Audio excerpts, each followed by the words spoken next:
Halo anak didik kami, apa kabarmu? Ibu harapkan kamu sehat ya. Baik untuk anak didik kami, sebelum kita memulai pembelajaran pada hari ini, kita buka dengan doa. Mari kita berdoa dalam nama Bapa, Putra, dan Roh Kudus. Amin. Allah Bapa, kami mengucap syukur kepadamu. Kami akan melangsungkan aktivitas kami.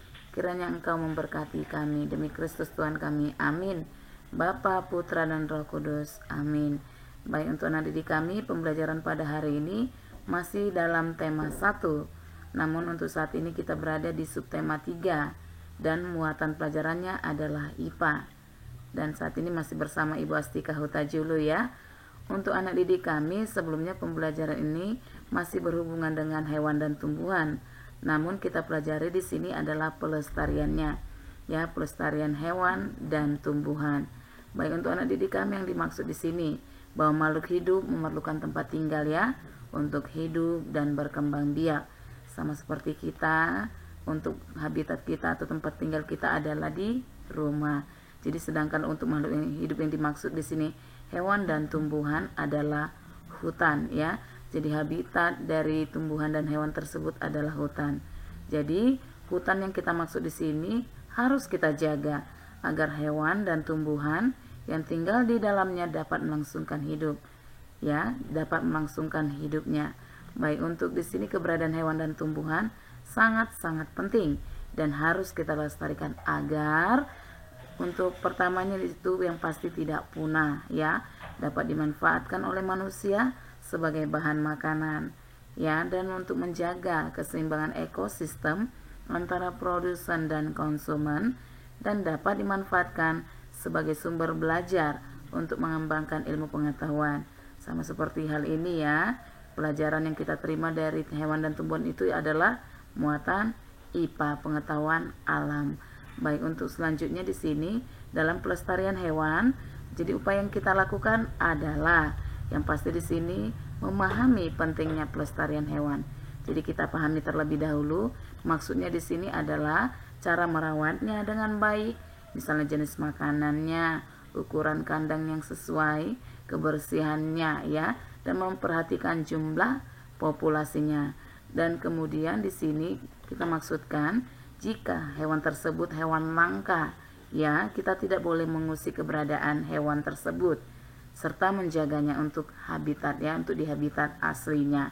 Seperti hutan lah habitat aslinya, dan kita harus mendukung aktivitas pelestarian hewan langka yaitu lembaga yang berwenang, BKSDA, Balai Konservasi Sumber Daya Alam.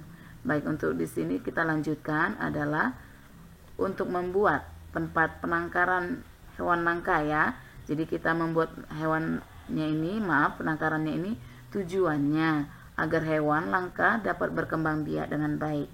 Jadi setelah cukup umur, mereka bisa dilepas ke alam bebas agar hidup secara alamiah. Dan penangkaran ini dapat dilakukan ya, ada dua cara, ex situ dan in situ ya. Ex situ dan in situ. Ex berarti keluar, berarti di luar habitat aslinya. Jadi tadi yang disampaikan untuk hutan merupakan habitat asli, jadi di luar dari hutan tersebut ya, seperti kebun raya sudah khusus ya, kebun binatang dan taman safari.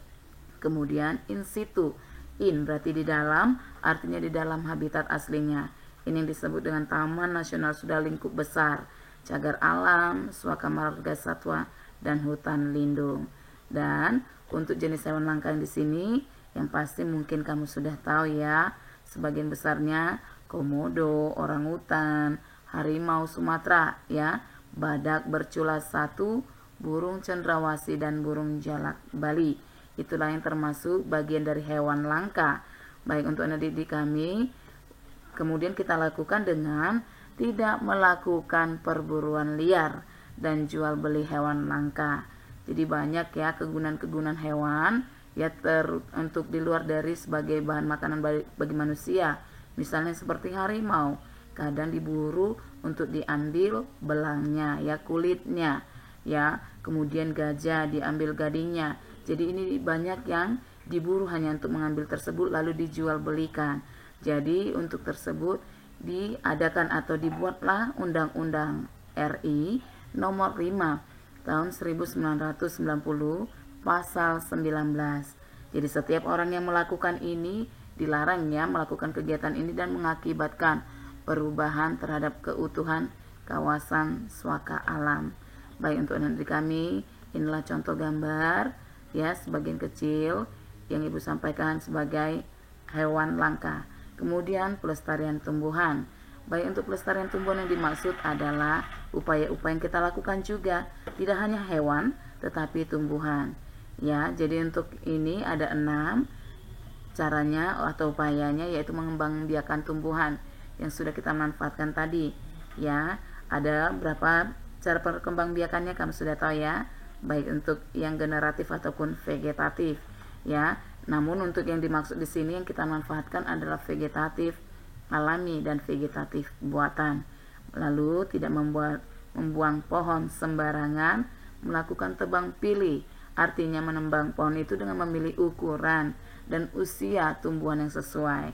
Ya, lalu penghijauan, yang menanam kembali pohon yang sudah ditebang. Ya, atau reboisasi dengan istilahnya. Kemudian pelestarian tumbuhan secara in situ dan ex situ sama seperti hewan.